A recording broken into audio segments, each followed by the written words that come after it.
Shri Venkateswara gold finance తాకట్టులో ఉన్న బంగారాన్ని విడిపించి కొనబడును. సంప్రదించండి 8499070070. కూటమి ప్రభుత్వం అధికారంలోకి వచ్చి 2 ఏళ్ళు అయింది. దీని మీద మీ అభిప్రాయం ఏంటి? అసలు 2 ఏళ్లలో ఏం చేసిందంటే మీరేం చెప్తారు? అసలు ప్రజలకు ఏదైతే సంక్షేమ పథకాలు ఉన్నాయో అవన్నీ ఇచ్చుకుంటూ ఒక పక్కన మరో పక్కన వచ్చేసి అభివృద్ధి చేసుకుంటూ వెళ్తున్నారు. అయితే అమరావతిలో వచ్చేపాటికల్లా డెవలప్మెంట్ జరుగుతుంది. ఎందుకంటే ఏదైతే మాట ఇచ్చారో కూటమి ప్రభుత్వం వాళ్ళు ఆ మాట ప్రకారం పోలవరం కానీ అమరావతి అభివృద్ధి కానీ ఆంధ్రప్రదేశ్ని మొత్తం అభివృద్ధి పరంగా పెట్టుబడులు తీసుకొచ్చే విధానం కానీ జాబ్ క్యాలెండర్స్ కానీ ఉద్యోగ అవకాశాలు కల్పించే విషయంలో కానీ అంటే ఏదైతే కూటమి ప్రభుత్వం భరోసా ఇచ్చిందో యువతకు కానీ ప్రజలకు కానీ ఆ మాట ప్రకారం కూటమి ప్రభుత్వం ఒక నడవడికలో ఆంధ్రప్రదేశ్ని ముందుకు తీసుకెళ్తుందని మేము భావిస్తున్నాం. మరి ఎంత చేస్తుందని చెప్తున్నారు కదా, అభివృద్ధి సంక్షేమం బాగానే ఉందని అన్నారు కదా, మరి ప్రజల్లో ఎందుకు వ్యతిరేకత వస్తుందంటారు? చాలామంది కూడా ఈరోజు ప్రభుత్వాన్ని నిలదీస్తున్నారు కదా, చెప్పిన పథకాల్లో ఏవి సరిగ్గా ఇవ్వలేదు, ముఖ్యంగా మహిళలకి 1500 పథకం కానీ పెన్షన్ల కొత్త పెన్షన్లు కానీ ఇవేవి ఇవ్వలేదు కదా అని మాట్లాడుతున్నారు. దీనికి మీరేమంటారు? మరి సార్ ఒక విషయం చెప్తాను సార్, మనం పథకాలు అన్నది 1 by 1 ఇచ్చుకుంటూ పోతారు. ఒకేసారి అన్ని పథకాలు ఇస్తానని అలా అనౌన్స్మెంట్ చేయలేదు. Step by step first 4000 pension ఇస్తా అన్నారు, అది ఇచ్చుకుంటూ ప్రతి నెల టయానికి ఇస్తున్నారు లేదో ప్రజల దగ్గర నుంచే సమాధానం ఉంటుంది. రెండోది వచ్చి 3 గ్యాస్ సిలిండర్లు ఇస్తా అన్నారు, 3 విడతలుగా గ్యాస్ సిలిండర్ కూడా ప్రతి వాళ్ళ అకౌంట్కి ఇయర్లీలో ఎప్పుడు పడాలో ఆ టయానికి వాళ్ళ టైమ్ ఆఫ్ పీరియడ్ బుకింగ్ చేసుకున్న బట్టి పడుతున్నాయి.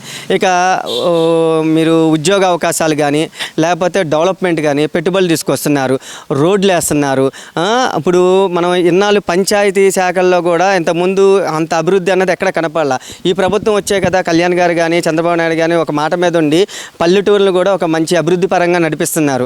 రోడ్లు కానీ కరెంటు కానీ తర్వాత ఏమంటారు పక్క రాష్ట్రాల నుంచి మనకి జంతువులు కూడా అంటే ఏనుగుల్ని అలాంటి తీసుకొచ్చి కూడా పర్యావరణం రక్షించే విధంగా కూడా చేస్తున్నారు. ఇవన్నీ ఎవరు చేస్తున్నారు? కూటమి ప్రభుత్వమే కదండి. ఏమైందంటే వాళ్ళకి ఇచ్చిన అవకాశాన్ని ఏదైతే ఉందో అది సద్వినియోగం చేసుకుంటూ మాటని నిలబెట్టుకునే ప్రయాణమే చేస్తున్నారని మేము తెలియజేస్తున్నాం. మరి ఇక్కడ ప్రధానంగా చూసుకుంటే మరి 2029 ఎన్నికలు విషయం అనేది ఇప్పుడు చాలా చర్చనీయాంశంగా మారింది. అంటే ఇప్పుడు తాజాగా మీడియా అంతా కూడా కొన్ని సర్వేలు వైరల్ అవుతున్నాయి. 2029లో జగన్మోహన్ రెడ్డి గారిని ముఖ్యమంత్రిని చేసుకుంటేనే రాష్ట్రం అభివృద్ధి సంక్షేమం అన్ని విధాలుగా బాగుపడుతుంది, చంద్రబాబు అసలు ఏమి ఇవ్వడం లేదు, నా మాటలు తప్ప చేతలు లేవని మాట్లాడుతున్నారు. దీనికి మీరేమంటారు? అసలు మళ్ళీ జగన్నే సీఎం చేసుకోవాలని ప్రజలందరూ కోరుకుంటున్నారంట కదా, మీరేమంటారు? సార్ ఒకటి సార్, సర్వేలో ఉంది, ఎవరి సర్వే ఎవరి ఛానల్ ఎవరి డబ్బా ఆడు కొట్టుకోవడం కామనే కానివ్వండి. ప్రజలు మాత్రం దానికి రిజల్ట్ అనేది రేపు ఓటు రూపంలో ప్రజలే ఇస్తారు. నిజంగా ప్రజలు కనుక మారారు కాబట్టి అంటే ఆశ అంటే ఏమంటారంటే ఉచిత పథకాలకి ఇష్టపడలేదు కాబట్టి గతంలో ఉచిత పథకాలని 9 నవరత్నాలని జగన్మోహన్ రెడ్డి గారు ఇచ్చినప్పుడు వాటి వల్ల రాష్ట్రం అడుగు తిరిగిపోయింది. ఇలా ఉంటే పిల్లల భవిష్యత్తు కూడా ఉండదు, నెక్స్ట్ జనరేషన్కి అభివృద్ధి ఉండదు, రాష్ట్రం అడుగు తింటుందని చెప్పి కూటమి ప్రభుత్వానికి అవకాశం ఇచ్చారు. ఆ అవకాశాన్ని ఏదైతే ఇచ్చారో కూటమి నాయకులు అది దృష్టిలో పెట్టుకొని ఓ పక్కన అభివృద్ధి చేసుకుంటూ వెళ్తున్నారు. ఎందుకని అంటే భవిష్యత్తు ఉండాలండి, నెక్స్ట్ జనరేషన్కి అభివృద్ధి ఉండాలి, ఇన్కమ్ సోర్స్ ఉండాలి, రాష్ట్రం అభివృద్ధి చెందాలి, పెట్టుబడులు రావాలి. ఇవన్నీ నడవాలంటే ఏమవుతుంది? అభివృద్ధి అనేది జరగాలి. అది జరగాలంటే సంక్షేమ పథకాలు అంటే ఇచ్చినవన్నీ ఎందుకు ఇవ్వట్లేదు? మాట ఇచ్చిన ప్రకారం ఇచ్చుకుంటూ పోతున్నారు. కొన్ని ఇవ్వటం లేదంటే ఆ పరిణామం రావాలి కాబట్టి, ఆ టైం రావాలి కాబట్టి ఇచ్చుకుంటూ పోతారు. ఇప్పుడు ఏదన్నా ఒకటి రావాలి అంటే ఇన్కమ్ సోర్స్ రావాలి. ఎలా రావాలి? ఒక పెట్టుబడి రావాలంటే మనకి ఇన్కమ్ కూడా వస్తేనే మనం పెట్టుబడి పెట్టగలం. సంక్షేమ పథకాలు అంటే రాబడి వచ్చినప్పుడు సంక్షేమ పథకాలు ఇస్తాం. రాబడి లేకుండా మళ్ళీ జగన్మోహన్ రెడ్డి గారి లాగా రాష్ట్రాన్ని అప్పుల పాలు చేసేసి ప్రజలకు మళ్ళీ అప్పుల్లోకి దించమంటారు ఏంటి? ఇది కరెక్ట్ కాదని నేను భావిస్తున్నాను. మరి ఇక్కడ ప్రధానంగా చూసుకుంటే స్థానిక సంస్థల ఎన్నికలు అనేవి నోటిఫికేషన్స్ వచ్చేసాయి. ఆల్మోస్ట్ ఇంకొక 2-2.5 నెలల్లో ఖచ్చితంగా రాష్ట్ర వ్యాప్తంగా స్థానిక సంస్థల ఎన్నికలు అనేవి నగరాన మూగే అవకాశం ఉంది. మరి ఈ స్థానిక సంస్థల ఎన్నికల్లో ఎవరిది పైచేయి ఉంటుంది? ఏ పార్టీది అంటే వైసీపీదా కూటమి ప్రభుత్వందా? ఎవరి ఎక్కువ స్థానాలు గెలిచి ఎవరు అధికారంలోకి వచ్చే అవకాశం ఉంటుంది? అంటే ఎవరు ఎక్కువ స్థానాలు గెలుస్తారంటారు? ఖచ్చితంగా ప్రజలు కనుక అభివృద్ధి కోరుకుంటున్నారు కాబట్టి కూటమి ప్రభుత్వానికి అవకాశం ఉంటుంది. ఖచ్చితంగా ప్రజలు మళ్ళీ కూటమి ప్రభుత్వాన్ని నిలబెట్టుకుంటారు. కూటమి ప్రభుత్వం 25 సంవత్సరాలు ఖచ్చితంగా ఉంటుందని చంద్రబాబు నాయుడు గారు, పవన్ కళ్యాణ్ గారు, మోడీ గారు చెప్పారు. ఖచ్చితంగా అభివృద్ధి కోరుకునే ప్రజలు ఎట్టి పరిస్థితుల్లో అభివృద్ధి వైపే ఆలోచిస్తారు. ఈరోజు భిక్షమ అలవాటు పడిపోతే రేపు రాష్ట్రాన్ని కూడా అడుగు తినే స్థితికి తీసుకెళ్తారు కాబట్టి అది వద్దనుకున్న ప్రజలే ఈరోజు కూటమికి ఇచ్చారు. రేపు లోకల్ బాడీ ఎలక్షన్లో కూడా ప్రజలు ఖచ్చితంగా కూటమికే మద్దతు తెలియజేస్తారని మేము ప్రజల తరపున అనుకుంటున్నాం. మరి ఈరోజు ప్రధానంగా చూసుకుంటే ఒక జాబ్ క్యాలెండర్ రిలీజ్ చేశారు ప్రభుత్వం తరపు నుంచి. ప్రభుత్వానికి సంబంధించిన అన్ని రంగాల్లో కూడా ఏవైతే ఖాళీ పోస్టులు ఉన్నాయో సుమారు 10,060 పోస్టులు అనేవి విడుదల చేయాలి, రాబోయే 3-4 నెలల్లో వీటిని 4 దశల్లో కంప్లీట్ చేయాలని చెప్పి ప్రభుత్వం ఒక నిర్ణయం తీసుకుంది. దీని మీద మీ అభిప్రాయం ఏంటంటే స్థానిక సంస్థలు ఉన్నాయి, ఆ ఎన్నికల ఓట్ల కోసం ఇదంతా కూడా ప్రభుత్వం చేసిందని విమర్శలు కూడా వస్తున్నాయి. దీనికి మీరేమంటారు మరి? మీరు అన్నట్టు ఓట్లు స్టంట్ తీసుకోవాలంటే రేపు మీరు అన్నట్టు స్త్రీలకు 1,500 కూడా ఇస్తారన్నారుగా, అది కూడా పెట్టేవచ్చు కదండి ఎలక్షన్స్ అంటూ.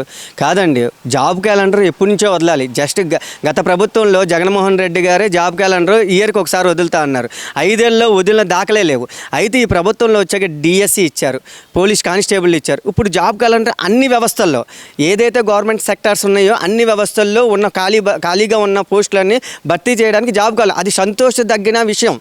మనం సంతోషించాలి. ఎందుకనంటే మీరు చేయలేని పని ప్రజలకి ఈ ప్రభుత్వం చేస్తుంది కాబట్టి యువతకు భరోసా. జాబ్స్ లేవు, యువతకు చదువుకొని ఖాళీగా ఉన్నారు, వాళ్ళందరికీ ఉపయోగపడుతుంది కాబట్టి ఇది చాలా సంతోషదగ్గ విషయం అని మేము తెలియజేస్తున్నాం. మరి రీసెంట్గా కేబినెట్ సమావేశంలో కానీ ముఖ్యంగా అసెంబ్లీ సమావేశాల్లో ముఖ్యమంత్రి చంద్రబాబు నాయుడు గారు కీలక నిర్ణయం తీసుకొని బీసీలకు 34% రిజర్వేషన్ అనే ఫార్ములాని తెర మీద తీసుకొచ్చారు. దానికి సంబంధించిన సన్నాహాలు కూడా జరుగుతున్నాయి.